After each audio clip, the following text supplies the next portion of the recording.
Fitzgerald Kennedy, do solemnly swear. I, John Fitzgerald Kennedy, do solemnly swear. That you will faithfully execute the office of President of the United States. That I will faithfully execute the office of President of the United States. And will, to the best of your ability. And will, to the best of my ability. Preserve, protect, and defend the Constitution of the United States. Preserve, protect, and defend the Constitution of the United States. So help you God. So help me God.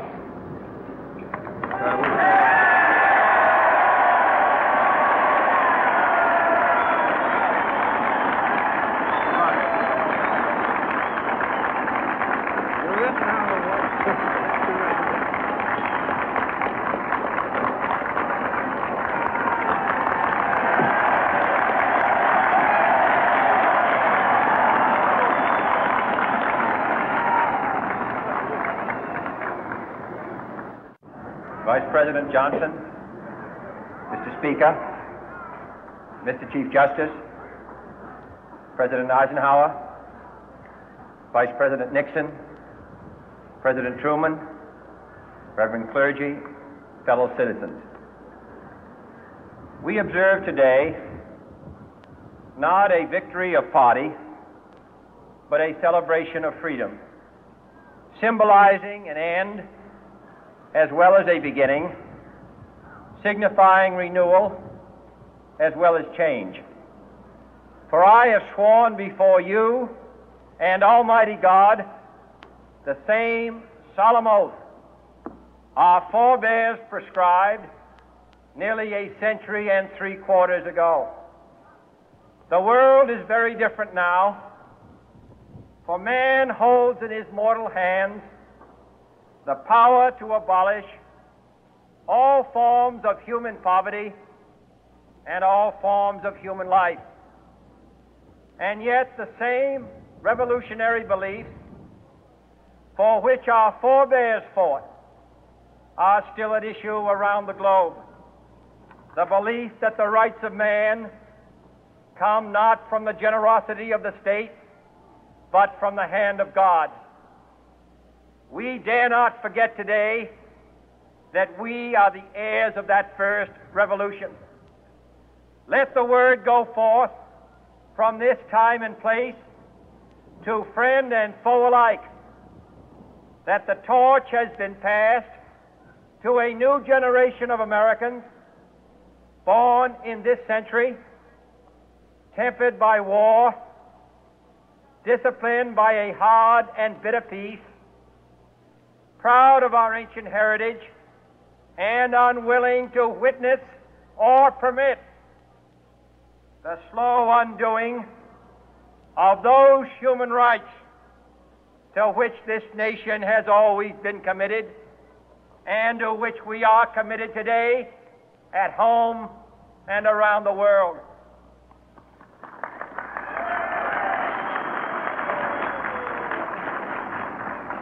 Let every nation know, whether it wishes us well or ill, that we shall pay any price, bear any burden, meet any hardship, support any friend, oppose any foe to assure the survival and the success of liberty.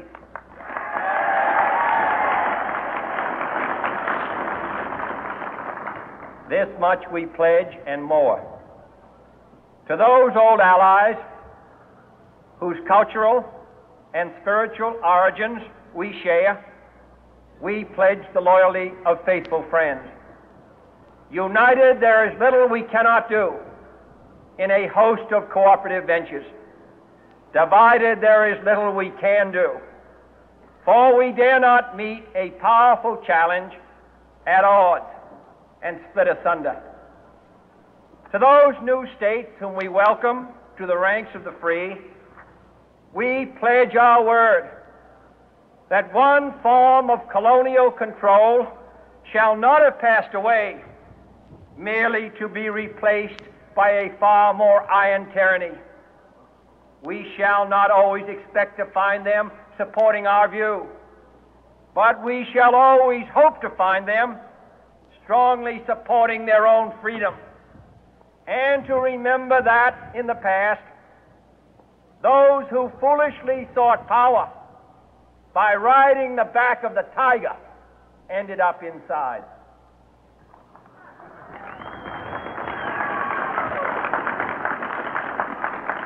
To those people in the huts and villages of half the globe struggling to break the bonds of mass misery, we pledge our best efforts to help them help themselves for whatever period is required, not because the communists may be doing it, not because we seek their votes, but because it is right.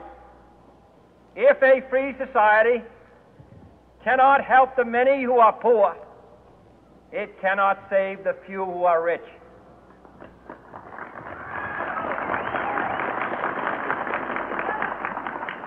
To our sister republics south of our border, we offer a special pledge to convert our good words into good deeds, in a new alliance for progress, to assist free men and free governments in casting off the chains of poverty.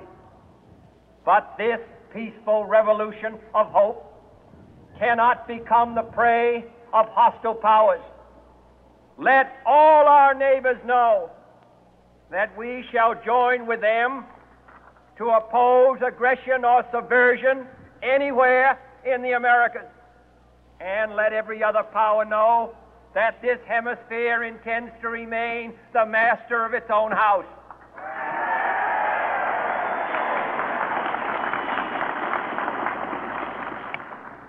To that World Assembly of Sovereign States, the United Nations, our last best hope, in an age where the instruments of war have far outpaced the instruments of peace, we renew our pledge of support to prevent it from becoming merely a forum for invective, to strengthen its shield of the new and the weak, and to enlarge the area in which its writ may run.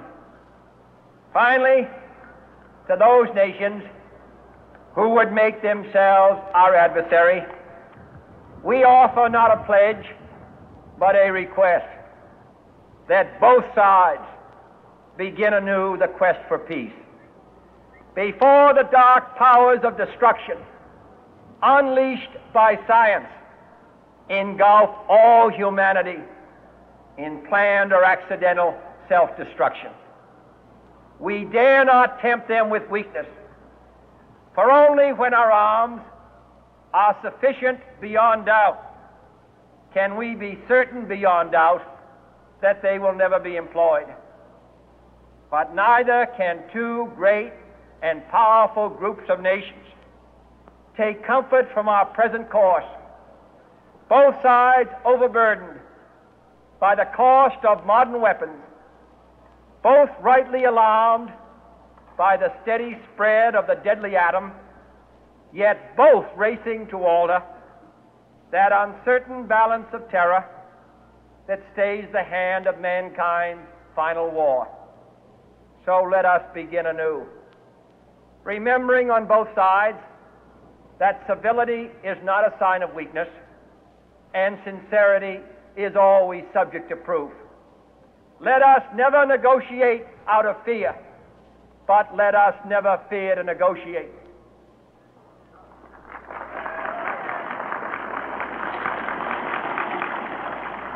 Let both sides explore what problems unite us, instead of belaboring those problems which divide us.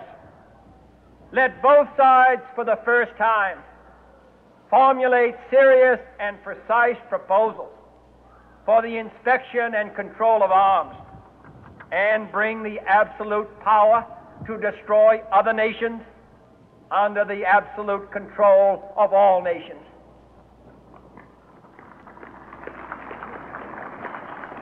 Let both sides seek to invoke the wonders of science instead of its terrors.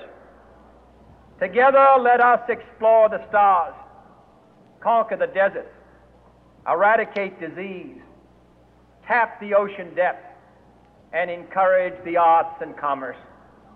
Let both sides unite to heed in all corners of the earth the command of Isaiah to undo the heavy burden and let the oppressed go free. And if a beachhead of cooperation may push back the jungle of suspicion, let both sides join in creating a new endeavor, not a new balance of power, but a new world of law, where the strong are just and the weak secure and the peace preserved.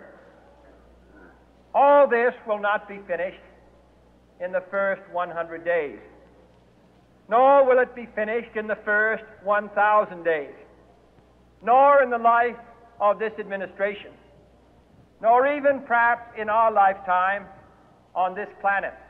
But let us begin.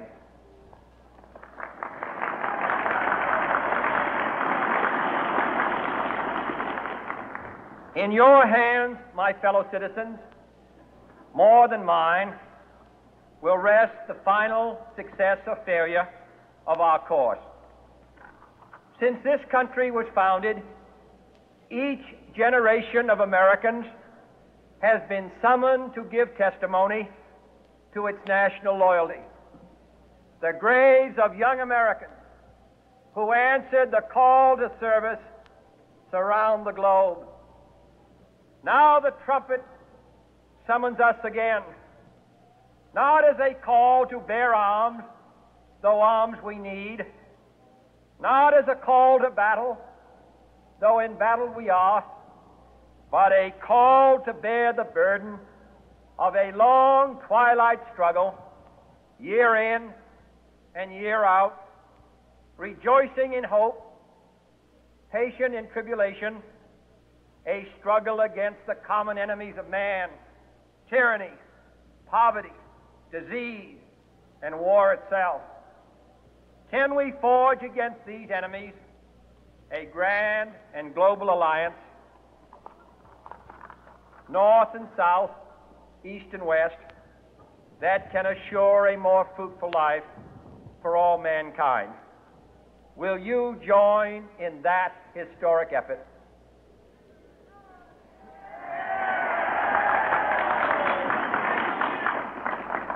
In the long history of the world, only a few generations have been granted the role of defending freedom in its hour of maximum danger.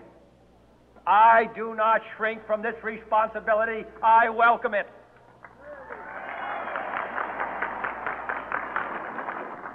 I do not believe that any of us would exchange places with any other people or any other generation. The energy, the faith, the devotion which we bring to this endeavor will light our country and all who serve it. And the glow from that fire can truly light the world. And so, my fellow Americans, ask not what your country can do for you. Ask what you can do for your country.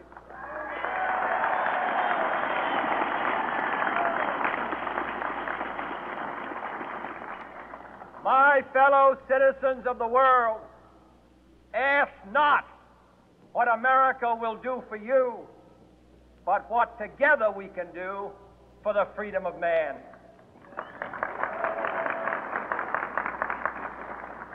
Finally, whether you are citizens of America or citizens of the world, ask of us here the same high standards of strength and sacrifice which we ask of you.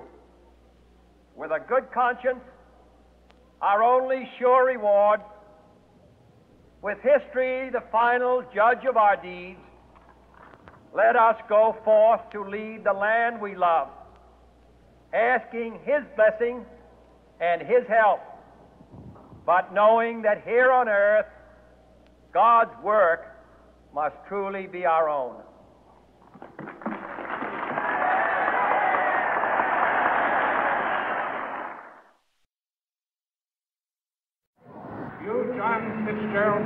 do solemnly swear I, John Fitzgerald Kennedy, do solemnly swear that you will faithfully execute the office of President of the United States that I will faithfully execute the office of President of the United States and will, to the best of your ability, and will, to the best of my ability, preserve, protect, and defend the Constitution of the United States. preserve, protect, and defend the Constitution of the United States. So help you God. So help me God.